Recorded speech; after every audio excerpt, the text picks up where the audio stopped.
becomes really awkward when you're moving around. To begin with, playing can feel a little bit awkward and cumbersome, but all these basic technique things I went through will help you work towards a place where it feels a lot more smooth and clean and comfortable. So there's a million things you could start playing first on the piano. This one is really common, but it's just simple and effective. Just first though, I want to quickly mention finger numbers because it's going to help me communicate with you how to play things. And people get stuck down and it becomes really awkward when you're moving around. To begin with, playing can feel a little bit awkward and cumbersome, but all these basic technique things I went through will help you work towards a place where it feels a lot more smooth and clean and comfortable. So there's a million things you could start playing first on the piano. This one is really common, but it's just simple and effective. Just first though, I want to quickly mention finger numbers because it's going to help me communicate with you how to play things. And pianists use these all the time. You see them written on sheet music and stuff like that. So for example, I can say things like, oh, put finger 5 on this note, finger 1 on that note. We number our thumbs, number 1, and then we go outwards, 2, 3, 4, 5. When we're playing, to move up and down comfortably and not get in a muddle, we need to use our fingers and our hands cleverly. So we use finger blocks. So one bit of something might be in one finger position, and another bit might be in another finger position, and then we have to move smoothly between them. But to start with, we want to just be working in one finger block and start getting your fingers moving up and down. So that's all 5 fingers in one position, each finger assigned to one note. So you could do this anywhere on the white notes really, but it sounds good when you start on C. So take your thumb, finger number 1, put it on middle C, and then keeping your hand as relaxed as you can, just let your other fingers fall into place. That kind of wants to be your default finger block. So finger 2 will be on the D, finger 3 on the E, finger 4 on the F, and finger 5 on G. So remember, one of the things you really want to try and do is to stay in place and not move out of hand position like that. So to help that, you can just keep your fingertips touching the keys, but make sure everything feels relaxed. So whilst you're touching them, your wrist can still move around a bit. It's like each finger is assigned to that note now. So this is just doing right hand first at the moment. We'll do left hand as well in a minute. So our aim with this first exercise is to just go up and down the keys, playing each note nice and individually and cleanly, picking up the previous note so you don't hear 2 notes sounding together like that, which is what you might do by accident at first. So if you do find yourself doing that, try and relax everything, lift your weight up and down between each key so the previous note comes off like that. Make sure you're not going too fast because that is probably the #1 beginner mistake that people make. If you can, try and keep the timing between each note nice and even. Remember, not too fast though. And then as you push each note, try and feel the weight of your hand going on top of that finger. So as I'm on my 3rd finger here, trying to get my centre of gravity over that finger. And pay particular attention to your fingers at this end, because this is the area where people tend to do something like this.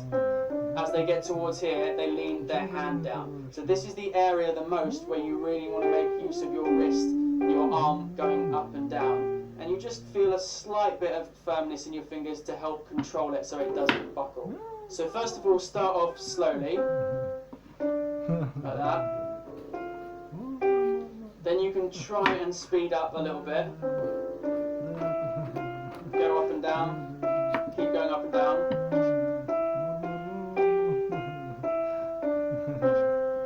If you want, you can try something called staccato, which is like short, stabby notes. Like that. You can try loud and soft.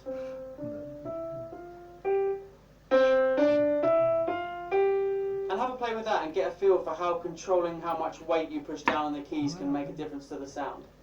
So the next thing is to just do exactly the same thing in your left hand, but because your hands are mirror images of each other, you're going to start on finger 5 on C, and do the exact same thing, fingers falling into place on the next 5 notes, C, D, E, F, G, and repeat all the same steps.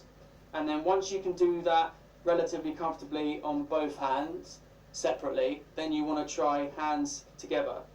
So for this, it's going to take a bit more coordination because it's weird for your brain to start with to actually push your little finger down at the same time as your thumb. If you were going opposite ways, then it's actually a little bit easier, but we want to try and get used to a bit of hand coordination right from the beginning. So think more about your hands as one unit controlled by your arms moving in the same direction. And And remember, shift your weight over the top of the keys. So if you do that together, that might help a little bit. Shift your weight there. Remember, keep fingertips just touching the notes, but don't dig your weight in or rest your weight on the keys, because that's what's going to cause you getting stuck and doing things like that. Don't go flat-fingered, because that will do it as well. Keep your wrists up at that nice angle and shift your weight over the top. Keep relaxed. And also, don't try and go too fast. I know I've said that a couple of times, but sometimes people do tend to keep doing it by accident, so it's good to be reminded. So once you can do that comfortably, up and down, try a little bit faster. You don't have to work on going that fast straight away. That's kind of pointless at the moment. Then I would try and have a muck about with it. Maybe you could try experimenting with some rhythms. So instead of just going, you could go,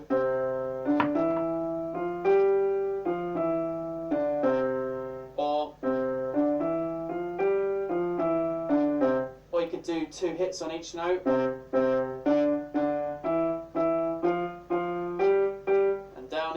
I think something beginners sometimes don't do enough of is experimentation, and have a little play with stuff and just get used to how moving in different ways feels under your fingers and with your wrists.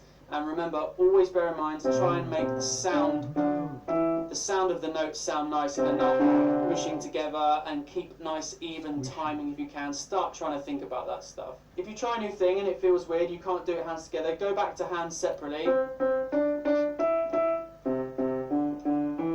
And then try it together. So the next exercise is going to use that same hand position, but it's just going to be improvisation based to help your fingers move around in different kinds of ways, relax more, and kind of start using your ears a little bit as well. So these 5 notes that we've been using, they're actually the first 5 notes of something called the C major scale. I'm not going to talk about scales too much at the second. The only thing I'm going to say is that a scale is basically a group of notes that you can use to make music with. This one starts on C, and the C note is the note that sounds like home. So if I go down the scale, well, down these 5 notes of the scale, it sounds finished on that C, so that's going to be like the home sounding note. If you're unsure, improvisation just means that you're coming up with what you play in the moment, not playing a set thing. You're speaking the language of music for yourself. It's often within certain boundaries. In this case, we're locked into that hand position. All I want you to do is to start experimenting and exploring this part of the scale and what sounds you can make with it. Let your inner ear guide you and make decisions on whether to go up or down, or to hit the same note again, how long to hold a note for, how loud or soft to play it. At this stage, really don't worry if you don't think it sounds like much or if the rhythm's not that great. It's mainly just about getting a feel for things, and you've got to start somewhere. So there's no wrong answers with this. Just bear in mind the same things as you were before about playing notes nice and cleanly and individually, getting your weight over the top, keeping the wrist and everything nice and relaxed. Make sure you feel like you're holding your arm above the keys, it's holding its own weight up. Start off nice and slowly. If you want, you can use the going up and down as like a launching pad for some improvisation. So you could go up,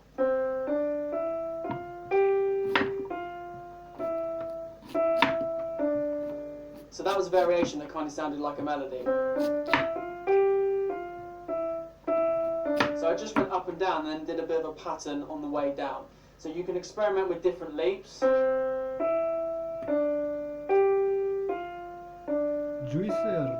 So not always going in what's called seconds, which is next door. I would play mostly slowly for now, but you could put the odd little fast little bit in, like for example, starting off slow. And have a little fast run at the end if you want to experiment with that. Just don't try and run before you can walk though, and try something like... And once you got bored of that, you can try that with your left hand as well. I wouldn't try this hands together though, but to take it further, something you can do with both hands that will sound really nice is to keep like a drone going on the note C in your left hand. If you just keep that note going, everything you do in this position is going to fit nicely with that note. So a couple of ways you could do this. The first is to sort of play this note and then fill in the gap.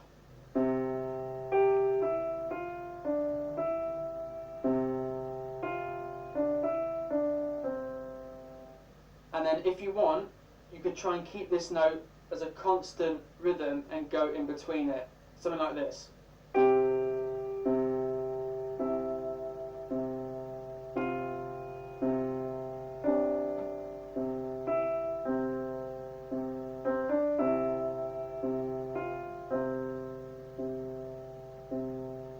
also try that with a C and a G in your left hand. Again, those notes are going to fit with everything you're doing here.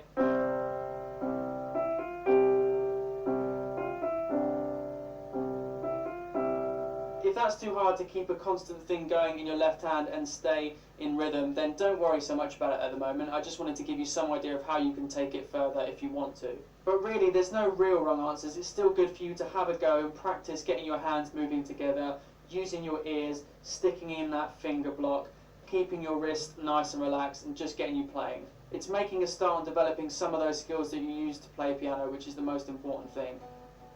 So the next thing is holding some basic chord positions down to get you used to holding more than one note at the same time. So we're going to start off with what's called a C major chord. I'm not going to get into the theory and how these chords are built at the moment. All I'm going to say is that we're going to start on a note which is the name of the chord, so in this case C, and then we're going to play every other white note. So it would be C, skip D, play E, skip F, and play G. Now, there's different fingers you can use for these kinds of shapes. Sometimes you'll use one and sometimes you'll use the other. It depends on like what you're playing and where you've come from and where you're going to. To start with, you might just want to do fingers 1, 2, 3. That's probably the easiest way. So then a lot of people tend to do that to start with, and occasionally you might use that. But I like to get people using the finger positions that they wouldn't think of using to start with that are probably going to end up being most useful. So you can have a go at that first, but the one I really want you to try is, it's actually 2. First of all, fingers 1, 3, 5. So 1 on C, 3 on E, and then 5 on the G. And then try pushing all those down together, and what you'll find is you might end up accidentally hitting these other notes in between the D and the F with these fingers that aren't being used. That's pretty common to do that by accident. So try and keep your fingers in that naturally curved position, firm enough to hold but still relaxed. Don't force the extra fingers up because you'll just get tense that way. And then in that position, use your arm to bring those 3 fingers down together so the notes all sound at the same time. Don't push your fingers out individually or let them bend. It will probably take a bit of practice to get used to. The trick is really to be relaxed enough so that your spare fingers don't push the other notes down. So the other position is 1, 2, and 4.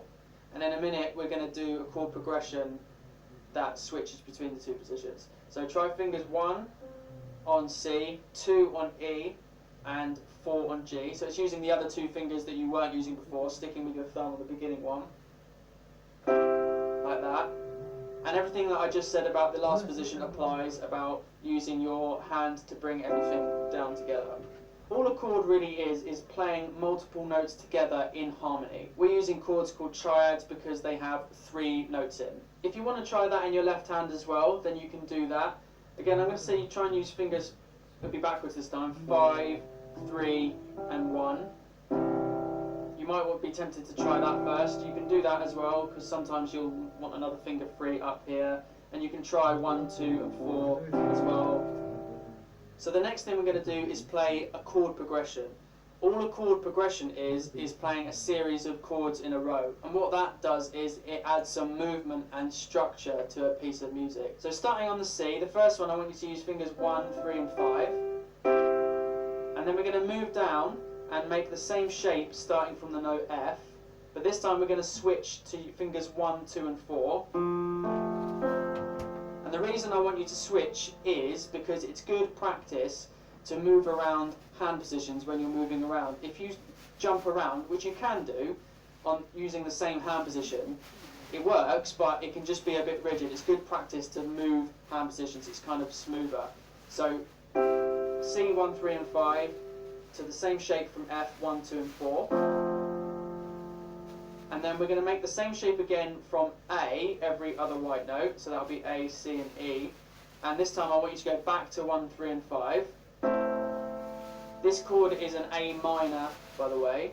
We have major and minor triads. Even though they look like the same shape, there's a different amount of notes in between those notes, which makes them a different kind of pattern really. Don't worry about that at the moment. I will explain that properly in another lesson because it's something you want to know, but for now it's good practice to just focus on one thing at a time. It's really easy to go down rabbit holes when you're learning piano, but it's kind of counterproductive. So the next chord in the progression will be a G, so the same shape again, starting from the note G, and we were just on fingers 1, 3, 5 on the A minor, so I want you to go to 1, 2 and 4, look, they just fall into place there, and then your thumb goes down.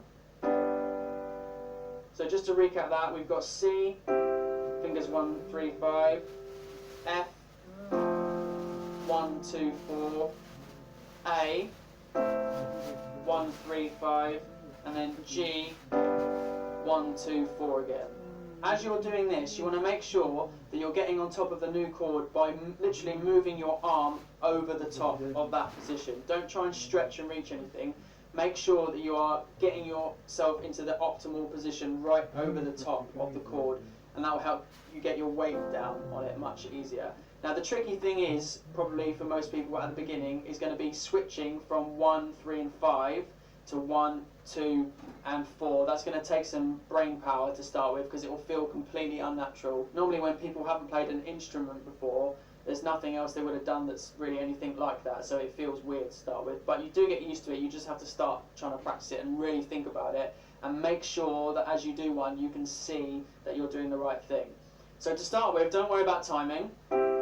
Get the fingering right first. Don't worry if it takes ages to find the next position. And then once you can do it comfortably, then try and count evenly. So let's start getting some rhythm going. So just do 2 slow even beats on each chord. So just count like 1, 2, 3, 4, 1, 2, 3, 4. Go as slow as you need, and then when you're comfortable, see if you can go a little bit faster. One more tip is to try and think ahead. This is a really important tip for piano playing in general, to have your brain ahead of where your hands are. So after you've played this chord, you've done it, you don't need to worry about it anymore, start looking at the next position. And then when you're on this one, start looking at the next one. So the next thing we're going to do is add something called root notes in our left hand to those chords. Often when we're playing an accompaniment kind of style piano, we've got some kind of chord position in our right hand, and we've got bass notes in our left hand. And the first place to start is just using a single note in our left hand, and the single note is 9 times out of 10 going to be the starting note from the chord, which we call the root. So the first chord was a C, so it means we're going to play a C and a bass. So try and get your thumb on the next C down. Remember, this is middle C, so the next octave down. An octave is when you jump from one note to the next same note like that, because it's 8 notes. 1, 2, 3, 4, 5, 6, 7, 8. 8 octave. So push those together like that, and then the next chord was an F. So you're in this hand block here.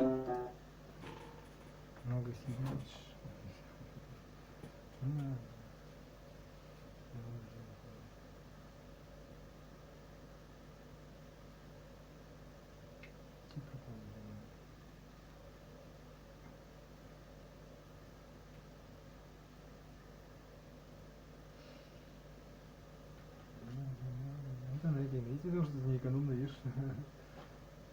Видишь, какой ценник.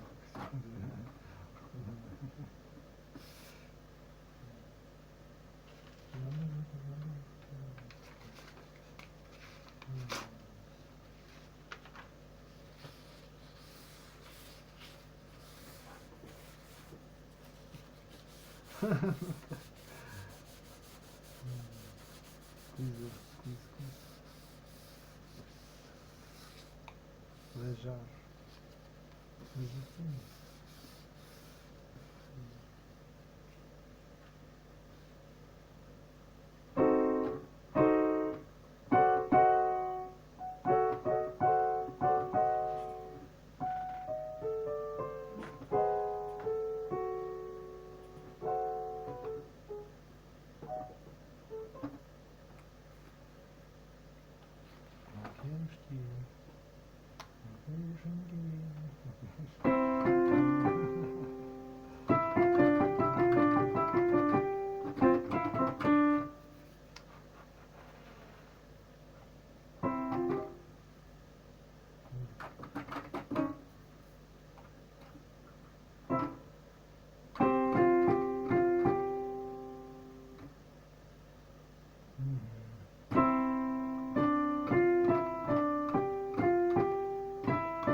нет. Ну да, потому что